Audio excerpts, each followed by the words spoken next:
In what is seen as a major development in the Middle East that could throw the region into an unpredictable and dangerous phase, Hamas's political chief Ismail Haniyeh has been assassinated in Tehran in what Hamas calls Israeli strike in the Iranian capital of Tehran.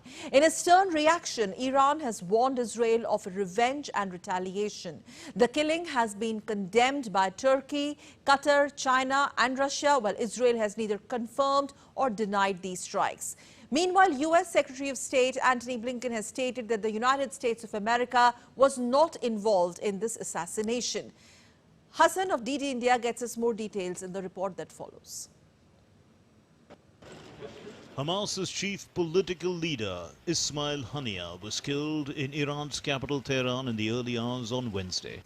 His death was confirmed in separate statements by the Palestinian group that runs the Gaza Strip and Iran's elite Islamic Revolutionary Guard Corps.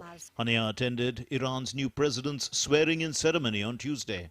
According to Iranian state media, an airstrike hit a building for war veterans in Tehran, where Haniyeh was staying at around 2 in the morning local time. Israel has been blamed, but it is yet to respond to the accusations. It has previously vowed to eliminate Hamas's leaders following the group's 7th October attack. Iran has vowed to take revenge. Iran said the United States bears responsibility in the assassination of Hamas leader Ismail Haniyeh in Tehran because of its support for Israel. Iran's ambassador to Lebanon, Mujtaba Amani, warned Israel that Iran will retaliate. The commander-in-chief of the Iranian Revolutionary Guard Corps announced that the Iranian response is definitely coming. Therefore, the Israelis will receive the appropriate response to this terrorist operation. Hamas has mourned the death of Haniyeh, who it said was killed in a treacherous Zionist raid on his residence in Tehran. The world reacted to the assassination of the Hamas political leader in Iran's capital Tehran. Russia has condemned the killing of the Hamas chief and called on all parties to refrain from steps that could tip the Middle East into a major war.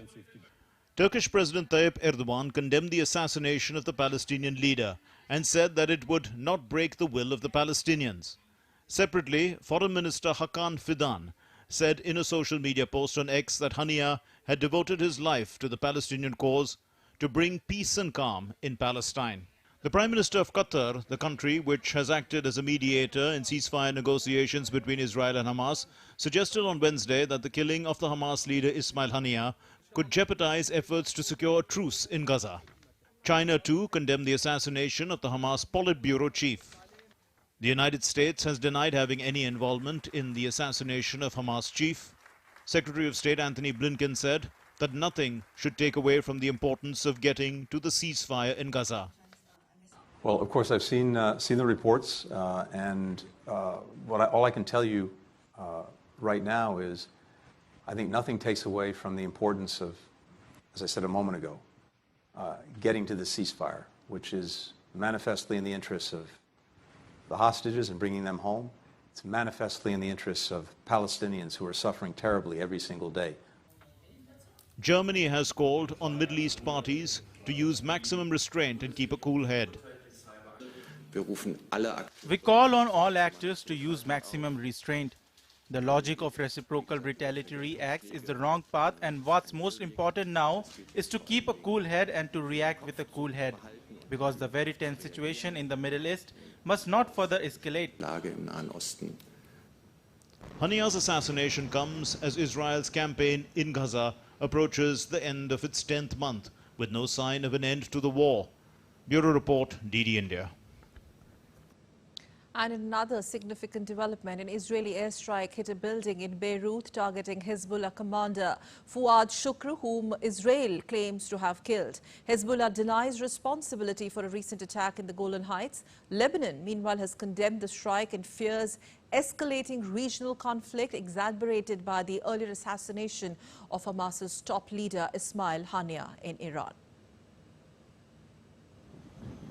People in Beirut were seen clearing debris and rubble on Wednesday, a day after an Israeli strike targeted Hezbollah's top military commander.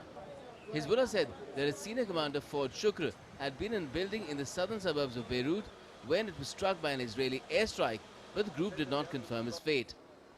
Israel's military announced it had killed Shukr, whom it identified as Hezbollah's most senior commander, and blamed for an attack over the weekend. Meanwhile, Iran-backed Hezbollah has denied any involvement in Saturday's attack in Israeli-controlled Golan Heights. Fuad Shukr was the commander responsible for the Majd al-Shams massacre, in which 12 children were murdered after Hezbollah fired an Iranian Falak 1 rocket directly at a soccer field in northern Israel on Saturday evening. Lebanon has condemned the strike and anticipates retaliation by Hezbollah, but is worried that the situation could spiral out of control. Prime Minister Najib Mikati held an emergency meeting to discuss the strike on Beirut and issued a statement. Hezbollah's statement on Wednesday said Israel had attacked a residential building in the southern suburbs of Beirut, resulting in several casualties and injuries. The strike on Beirut occurred shortly before the assassination of Hamas leader Ismail Haniyeh in the early hours of Wednesday in Iran, further escalating fears of a wider regional conflict. Bureau Report, DD India. Sarah Coates of DD India has been tracking this story very, very closely, joining us live again from Tel Aviv. Sarah, thank you for joining. Now, Sarah, anything else that you've heard from Israeli establishment? They haven't still reacted to Haniyeh's assassination charge. Well, Hamas claiming that it has been an Israeli strike.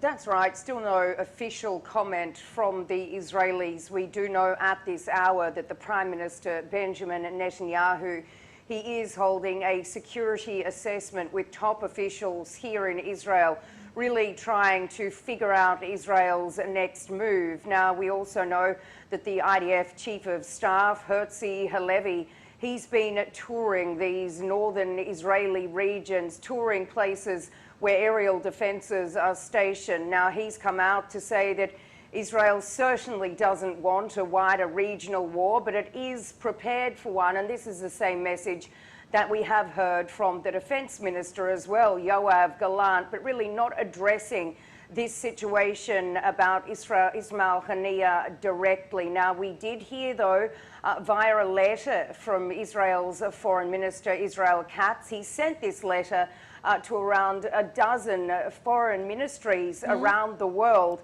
It says that Israel is not interested in an all-out war, but the only way to prevent immediate escalation is to immediately implement UN Resolution 1701, which would actually then force these Hezbollah fighters further north, back behind the Litani River, creating a sort of buffer zone there, which would provide more security to these residents in Israel's north, with more than 60,000 of them remaining displaced, and they have been that way for months, which is something the Israeli government says it will not tolerate. But in saying all of that, once again, still no official word from the Israeli government on this morning's assassination of Ismail Haniyeh. Yes, and with the killings of the two terror chiefs in the capital cities of two not friendly nations or enemy states, if we could say, in the past few hours, the other top being the Hezbollah commander, which Israel has admitted of having neutralized. And now there is a sense, as far as Israel is concerned, that there could be retaliation and a wider revenge, that threat now mounts further. Certainly an escalation now is far more likely. We have been hearing once again from Israel that it doesn't want war. Hezbollah has been saying the same thing, that it doesn't want war, but it is prepared for it. Now, Iran is warning of revenge. It is now threatening a special operation. This is according to its UN envoy, saying that the response will in fact be a special operation aimed at instilling deep regret in the perpetrator. While we've also heard from Iran's supreme leader, Ayatollah Ali Khamenei, he said that Israel has brought the severest punishment on itself, while Hamas says this will have major repercussions. Now, we're also hearing a lot of condemnation, really, from many other countries. We're speaking specifically here, countries like Turkey, China, Russia. They've all come out to condemn the killing of Ismail Haniyeh. Now, what we can tell you is that there will be a funeral for him tomorrow in Tehran before his body is then taken back to Qatar for another funeral and burial on Friday.